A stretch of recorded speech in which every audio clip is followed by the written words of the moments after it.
Let's take a thoughtful look at a question that has dogged humanity for centuries. Why, when religion promises peace, love, and comfort, does its story so often twist into one of conflict and exclusion? Is the shadow of violence cast by faith an inevitable part of the human story, or does it reveal something deeper about power, identity, and the perilous draw of certainty? Religion is a powerful force in defining us and them. Sacred texts, rituals, and traditions create belonging, but they can also erect high walls. Many of history's most bloody conflicts, from the Crusades and pogroms to witch trials and sectarian wars, have all been carried out in the name of gods, by those convinced the divine demanded it.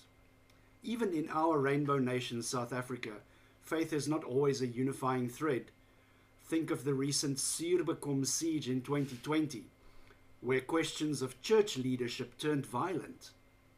Our past is fraught with examples of religious justifications for oppression, such as apartheid ideology forged in the fires of scripture, but to leave it there would be too easy, too one-sided. The deeper question for an atheist audience is this: what would life look like without religion's influence? Is secularism just a vacuum, or does it offer a fuller, freer alternative? Let's begin with the everyday. Many atheists and secular people report a sense of liberation, being free from dogma, guilt, or the need to appease higher powers. This freedom makes room for rational thought, personal responsibility, and the courage to accept mystery without inventing supernatural explanations. Life without religion is not about cold nihilism, but about forging meaning through human connection, creativity, and reasoned understanding.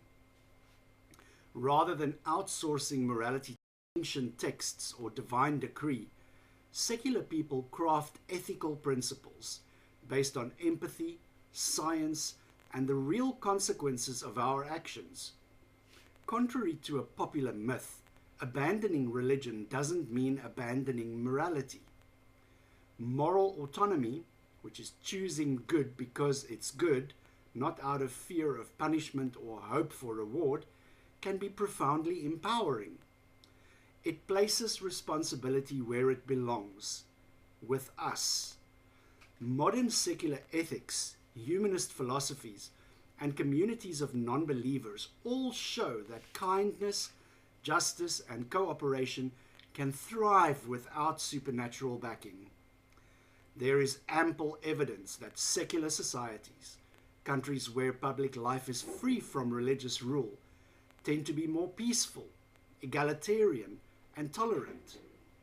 Countries like Sweden, Norway, and New Zealand, where the majority are non-religious, consistently rank amongst the highest in quality of life, happiness, and social trust. In such places, laws treat everybody equally, regardless of faith or lack thereof, allowing true pluralism to flourish. But what about meaning and purpose? Many atheists find hope, comfort, and community outside the bounds of faith. Love, art, science, and solidarity all become richer when seen as products of human effort, not as gifts awaiting reward in another world. Facing life and even death without supernatural reassurance can lead to a more profound appreciation for the fleeting beauty of existence. This isn't to claim that secularism guarantees utopia. Like any worldview, it relies on continual reflection, public engagement, and a respect for the diverse beliefs people hold. But when society resists the temptation to hand unchecked power to religious authorities, it becomes easier to correct injustices, protect minorities, and foster real dialogue. The best secular states don't deny freedom of religion. They ensure freedom from religion. So everyone, believer or not, stands equal under the law. What then explains religion's persistent hold despite its dangers? Human beings seek patterns, answers, and comfort in uncertainty. Religion offers stories that make sense of the unknown, promise justice beyond this life, and bind communities together.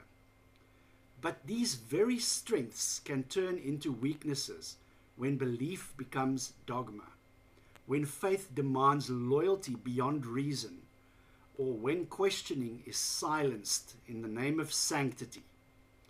This is where danger lurks. The certainty that faith alone holds truth, the idea that outsiders are threats, and that compromise is betrayal.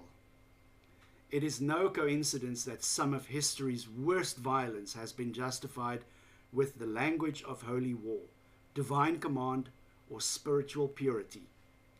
Consider the Crusades, centuries-old campaigns where millions died under the banner of reclaiming sacred land. The Inquisition, marked by torture and fear, was justified as protecting souls. The genocides in Rwanda and elsewhere remind us that religion can fuel, not just excuse, but actively incite mass violence. Even today, extremist groups invoke God to justify acts of terror, suicide bombings, and oppression. Yet religion does not have a monopoly on good or evil. It has also inspired astounding acts of charity, community building, and solidarity. The complexity lies in how religion is interpreted and yielded. South Africa's religious landscape vividly illustrates this duality. During apartheid, some churches defended segregation using scripture, while others, like Archbishop Desmond Tutu, used faith as a rallying cry for justice and reconciliation. Such examples show that belief itself is not inherently violent or peaceful. It is about who drives these beliefs and for what purpose. In a secular vision of society, political and legal power is separated from religious authority. This separation allows laws to be made based on universal rights and empirical evidence rather than doctrine. It creates space for religious and non-religious alike to coexist respectfully, each free to live by their own conscience without imposing it on others. Critically, secularism encourages skepticism and openness to revise beliefs when new facts emerge. It promotes education that includes critical thinking, history with all its triumphs and tragedies, and science as a method of understanding the world rather than superstition. This can lead to a richer, more nuanced public discourse, where policies and social norms are debated openly and inclusively. It enables individuals to find meaning and morality through reason and shared human experience, rather than relying on ancient text written in vastly different contexts. Of course, a world without religion is not without challenges. Humans are meaning-seeking creatures, and for many the social structures and rituals provided by religion hold deep emotional value. Secular alternatives need to develop ways to meet these needs through community centers, cultural traditions, philosophical gatherings, and shared humanitarian causes. Internationally, we see signs of this shift. There is a growing number of people identifying as nuns, those who claim no religious affiliation. This demographic change is reshaping societies, driving demand for policies that respect secular values like gender equality, scientific integrity, and the freedom of expression.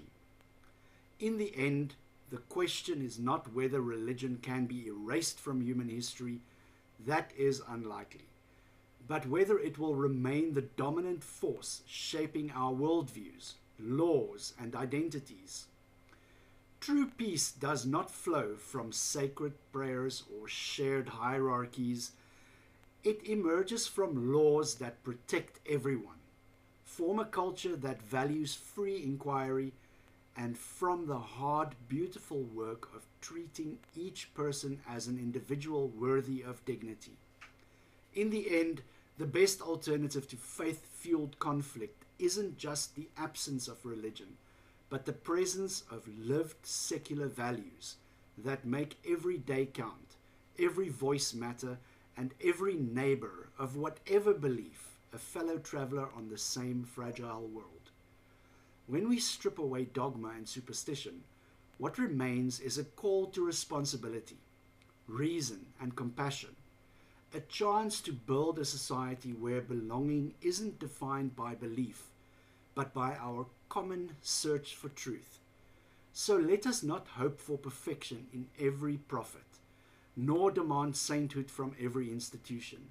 Instead, let us hold each other and ourselves to the standard of justice, compassion, and truth. Shared humanity be the deepest faith we keep. If we can do this, we may finally build a society worthy of our differences and our hopes. When we look a neighbor in the eye, their story need not threaten ours. They can be, simply and truly, a fellow traveler on the road.